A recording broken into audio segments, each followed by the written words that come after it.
Hello बच्चों। हमारा प्रश्न है ऊर्जा के आधार पर कक्षकों की व्यवस्था n प्लस एल के मान पर आधारित होती है। n प्लस एल का मान जितना कम होगा कक्षक की ऊर्जा उतना ही कम होगी। यदि दो कक्षकों का l प्लस एल का मान समान हो तो n के कम आने वाले कक्षक का ऊर्जा कम होगी। उपरोक्त जानकारी के आधार पर निम्नलिखित कक्षकों की ऊर्जा को बढ़ते क्रम में व्यवस्थित कीजिए। A B C D. चलिए समझते हैं इस प्रश्न को। अगर बात की जाए इस प्रश्न की मुख्य अवधारणा की, तो यहाँ पर n और l को समझना होगा। यहाँ पे क्या है, ऊर्जा के आधार के कक्षकों की व्यवस्था n प्लस एल है। तो यहाँ पे n क्या है और l क्या है। n है हमारा मुख्य क्वांटम संख्या, मुख्य क्वांटम संख्या, और l क्या है हमारा द्विगांशी द्विगांशी क्वांटम संख्या। ठीक है।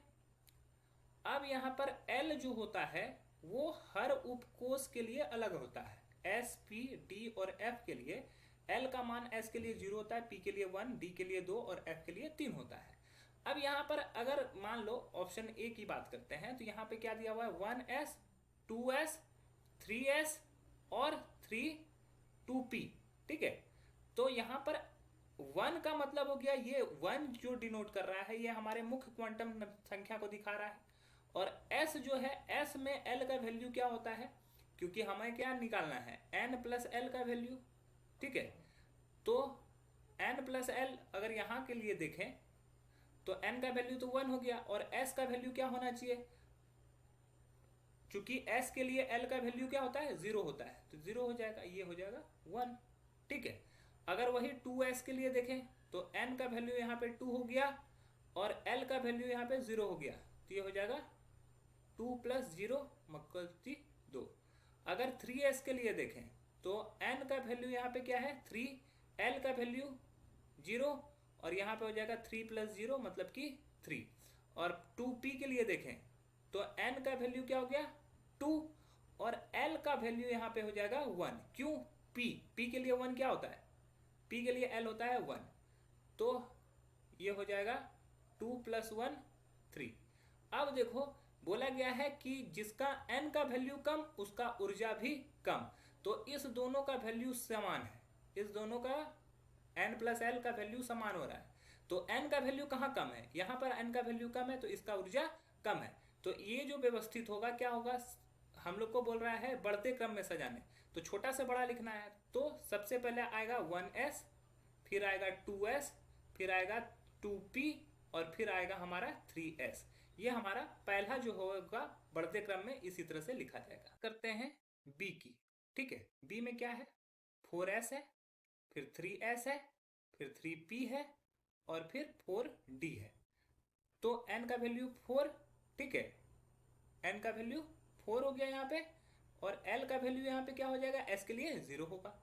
ठीक है। यहाँ पे n का वैल्यू 3 हो जाएगा, यहाँ पे n का वैल्यू p हो जाएगा और यहाँ पे n का वैल्यू n का वैल्यू 3 हो जाएगा यहाँ पे भी, और n का वैल्यू यहाँ पे 4 हो जाएगा। अब l का देखिए s है तो 0 होगा, l का वैल्यू p है तो 1 होगा, d है तो 2 होगा। अब यहाँ पे n प्लस एल का वैल्यू जो होगा n प्लस एल 4 प्लस 0 मतलब कि 4। यहाँ पे क्या होगा n प्लस एल 3 प्लस 0 मतलब कि 3। यहाँ पे क्या हो जाएगा 3P है तो 3 प्लस 1 मतलब कि यहाँ पे भी 4 हो जाएगा। और यहाँ पर क्या है 4 प्लस 2, 4 प्लस 2 मतलब कि 6। सबसे कम किसका है, ये 3 का, तो 3S का ऊर्जा सबसे कम है। उसके बाद 4 दोनों का है, इसका भी है इसका भी है, तो देखेंगे कि n का वैल्यू किसका कम है, n का वैल्यू इसका कम है, तो 3P पहले आएगा, फिर हमारा 4S आएगा और उसके बाद हमारा क्या आएगा 4D आएगा। तो ये हमारा क्रम हो गया B के लिए। अब उसी तरह C और D के लिए देख लेंगे। C के लिए देखते हैं 5P, 4D, 5D, 4F, 6S। तो यहाँ पे एक तरफ n का वैल्यू लिखेंगे। ठीक है। 5P, n का वैल्यू 5, l का वैल्यू p के लिए 1। 4D, n का वैल्यू 4, l का वैल्यू 2। 5D, n का वैल्यू 5, l का वैल्यू 2। 4F, n का वैल्यू 4, f का वैल्यू 3। 6S, n का वैल्यू 6, एस का वैल्यू 0। तो यहाँ पे n प्लस एल का वैल्यू क्या हो जाएगा, 5 प्लस 1 इक्वल्स टू 6। यहाँ पे n प्लस एल का वैल्यू हो जाएगा 4 प्लस 2 मतलब कि 6।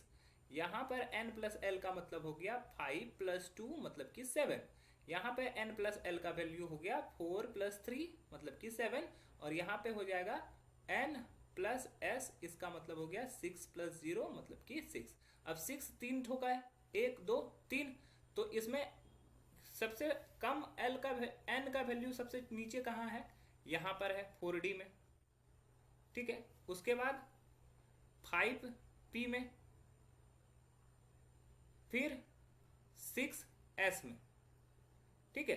अब इस दोनों का वैल्यू 7 है, तो 7 में n का वैल्यू कहाँ कम है, n का वैल्यू इस तरफ में कम है, तो ये 4F, और सबसे ऊपर में होगा हमारा ये जो 7 है, n का वैल्यू भी अधिक है, तो 5D। तो ये एक क्रम हो गया। और आखिरी जो ऑप्शन डी है 7S 7P। चलिए 5F का मतलब हो गया n का वैल्यू 5, l का वैल्यू 3। 6D का मतलब हो गया n का वैल्यू 6, d का वैल्यू 2। 7 का s का मतलब हो गया n का वैल्यू 7, s का वैल्यू 0। और 7P का मतलब हो गया n का वैल्यू 7 और p का वैल्यू हमारा 1। सॉरी l का वैल्यू ना, l यहाँ पे सभी जगह l होगा। तो यहाँ पे n प्लस l का वैल्यू 8 हो रहा है, यहाँ पर भी 8 हो रहा है, यहाँ पर 7 हो रहा है, और यहाँ पर 8 हो रहा है। तो सबसे लोअर ऊर्जा किसकी होगी, इसकी 7s की। उसके बाद 8 कहाँ है, यहाँ तीनों जगह पे 8 है। तो n का वैल्यू जहाँ पे कम होगा वहाँ पे सबसे पहले सबसे लो होगा। तो n का वैल्यू 5F में कम है, 5F होगा। उसके बाद हमारा कौन सा आएगा, n का वैल्यू 6D आएगा, फिर हमारा 7P आएगा। तो ये हमारा क्रम हुआ। आशा है यह प्रश्न आपको समझ में आया होगा। धन्यवाद।